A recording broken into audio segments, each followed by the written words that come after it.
Olá, amados, que a graça e a paz do Senhor seja com todos.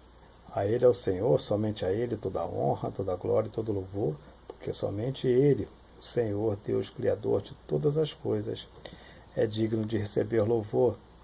Estamos fazendo a leitura do livro de 1 Coríntios, E, consequentemente, todo o Novo Testamento. E lembre-se que sempre de forma natural, havendo erro, corrigimos, no próprio vídeo. Partimos agora, então, para 1 Coríntios, capítulo 15. Irmãos, quero lembrar-lhes o evangelho que lhes preguei, o qual vocês receberam e no qual estão firmes. Por meio deste evangelho vocês são salvos, desde que se apeguem firmemente à palavra que lhes preguei. Caso contrário, vocês têm crido em vão. Pois o que primeiramente lhe transmiti foi o que recebi, que Cristo morreu pelos nossos pecados, segundo as Escrituras. Foi sepultado e ressuscitou ao terceiro dia, segundo as Escrituras, e apareceu a Pedro e depois aos 11. Depois disso apareceu a mais de 500 irmãos de uma só vez, a maioria dos quais ainda vive, embora alguns já tenham adormecido. Depois apareceu a Tiago e então a todos os apóstolos.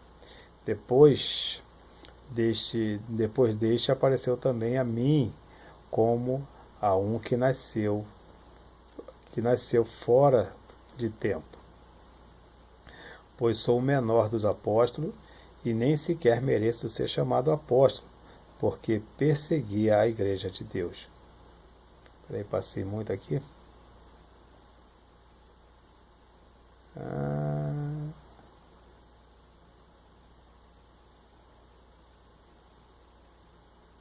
Pronto. Passei demais aqui. Vamos lá. Vou repetir esse último aqui.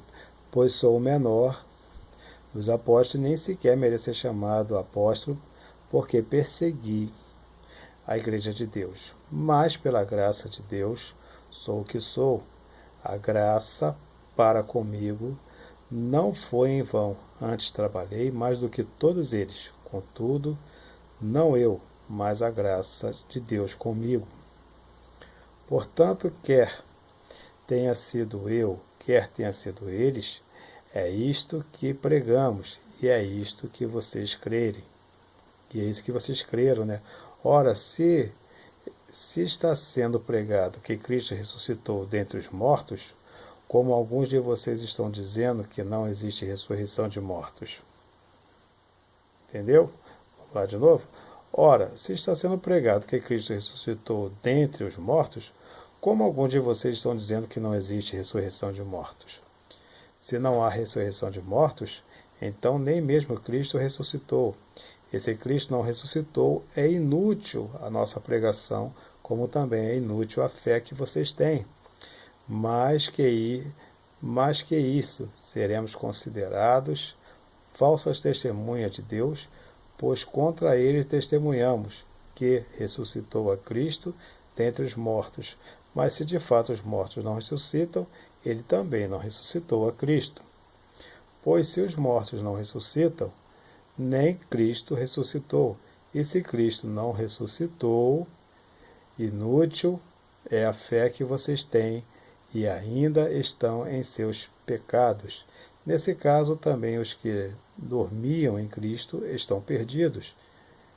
Se é somente para esta vida que temos esperança em Cristo, dentre todos os homens somos os mais dignos de compaixão. Vamos repetir isso aqui. Se é somente para essa vida que temos esperança em Cristo, dentre todos os homens somos os mais dignos de compaixão. Mas de fato Cristo ressuscitou dentre os mortos, sendo as primícias dentre todos aqueles que dormiam. Visto que a morte veio por meio de um só homem, também a ressurreição dos mortos veio por meio de um só homem, pois da mesma forma como em Adão todos morrem, em Cristo todos serão vivificados. Mas cada um por sua vez. Cristo o primeiro, depois quando ele vier, os que lhes pertencem. Então virá o fim, quando ele entregar o reino a Deus, o Pai, depois de ter destruído todo o domínio, autoridade e poder, pois é necessário que ele reine até que todos seus inimigos sejam postos debaixo de seus pés. O último inimigo a ser destruído é a morte, porque ele tudo sujeitou debaixo dos seus pés. Ora, quando se diz que tudo lhe foi sujeito, fica claro que isto não inclui o próprio Deus, que tudo submeteu a Cristo.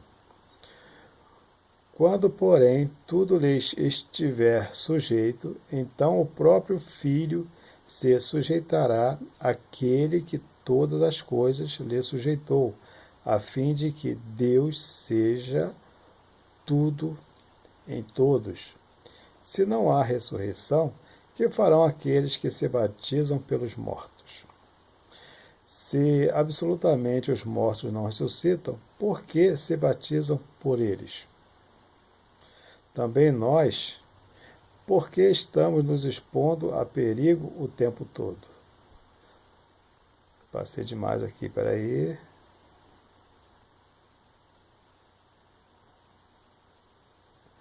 Vamos lá, repetindo de novo. Também nós, porque estamos nos expondo a perigo o tempo todo. Todos os dias enfrento a morte. Irmãos, isto digo pelo orgulho que tenho de vocês em Cristo, nosso Senhor Jesus. Se foi por meras razões humanas que lutei com feras em Éfeso, que ganhei com isso? Se os mortos não ressuscitam, comamos e bebamos, porque amanhã morreremos. Não se deixe enganar. As más companhias corrompem os bons costumes. Como justos, recupere o bom senso e parem de pecar, pois alguns há que não têm conhecimento de Deus. Digo isto para vergonha de vocês. Mas alguém pode perguntar: como ressuscita os mortos? Com que espécie de corpo virão? Insensato, o que você semeia não nasce, e a não ser que morra. Né? O negócio que está meio ruim aqui, mas vamos lá. Vamos lá, repetindo. Insensato, o que você semeia não nasce, a não ser que morra. Quando você semeia, não semeia o corpo que virá a ser, mas apenas uma simples semente, como de trigo ou de alguma outra coisa. Mas Deus lhe dá um corpo que determinou, e a cada espécie de semente dá seu corpo apropriado. Nem toda a carne é a mesma. Os homens têm uma espécie de carne, os animais têm outra, e as aves outra, e os peixes outra. Há corpos celestes e há corpos também terrestres, mas o esplendor dos corpos celestes é um, e dos corpos terrestres é outro.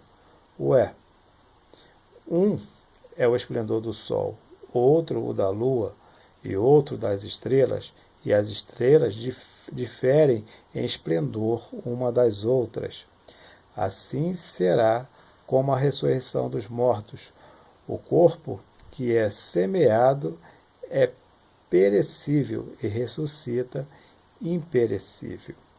E é semeado em desonra e ressuscita em glória. É semeado em fraqueza e ressuscita em poder. É semeado um corpo natural e ressuscita um corpo espiritual. Se há corpo natural, há também corpo espiritual. Assim está escrito: o primeiro homem, Adão, tornou-se um ser vivente. O único Adão, espírito vivificado. Não foi o espiritual que veio antes, mas o natural, depois dele, o espiritual. O primeiro homem era do pó da terra, o segundo do céu. O primeiro homem era do pó da terra e o segundo era do céu. Os que são da terra são semelhantes ao homem terreno, os que são do céu ao homem celestial. Assim como tivemos a imagem do homem terreno, teremos também a imagem do homem celestial. Irmãos, eu lhes declaro que a carne e sangue não pode herdar o reino de Deus, nem o que é perecível o, pode herdar o imperecível. Eis que lhes digo um mistério: nem todos dormiremos, mas todos seremos transformados. No momento, num abrir e fechar de olhos, ao som da última trombeta, pois a trombeta soará, os mortos ressuscitarão incorruptíveis e nós seremos transformados, pois é necessário que aquilo que é corruptível se revista de incorruptibilidade, e aquele que é mortal se revista de imortalidade. Quando, porém, o que é corruptível se revestir de incorruptibilidade e o que é mortal de imortalidade, então se cumprirá a palavra que está escrito: a morte foi destruída pela vitória. Onde está, ó morte, a sua vitória? Onde está, ó morte, o seu aguilhão? O aguilhão da morte é o pecado, e a força do pecado é a lei. Mas, graças a Deus, que nos dá a vitória por meio de todos. Mas, graças a Deus, que nos dá a vitória por meio de nosso Senhor Jesus Cristo. Portanto, meus amados irmãos, mantenham-se firmes e que nada os abale. Sejam sempre dedicados à obra do Senhor, pois vocês sabem que, no Senhor, o trabalho de vocês não será inútil. Aqui termina então, belíssimo, né, capítulo de 1 Coríntios, capítulo 15. Em breve estaremos trazendo o último capítulo, que é o capítulo de número 16, né? E lembre-se que servir a Deus não é difícil. O que é difícil é deixar o pecado. Até a próxima, querendo Deus, um forte abraço e que Deus nos abençoe sempre.